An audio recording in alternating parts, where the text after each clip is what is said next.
Many of the demonstrators had answered local unions' call for a half-day strike to join the protests.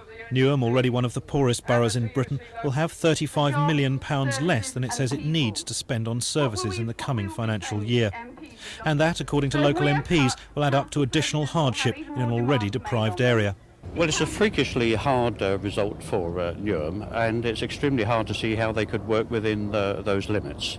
There would be many cuts, and the consequences would be dire. What in effect is happening is that the government is stripping the guts out of Newham, and Newham's on the march today because we've had enough. It's as simple as that. So as the marchers took their protest to the streets, they were aware of their politicians' belief that the government's imposed a financial straitjacket on the area.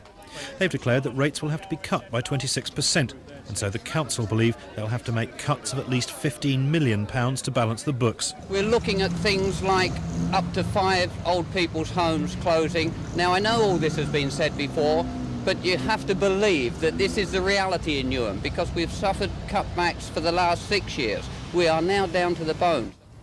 Schools in the area were closed for the day as teachers joined the protests. But more permanent closures and cuts now seem inevitable. A new bill has effectively prevented them arguing about the amount of government money they get, and there's as much chance of a Conservative being elected in Newham as the government changing that policy. Marcus Powell, Thames News.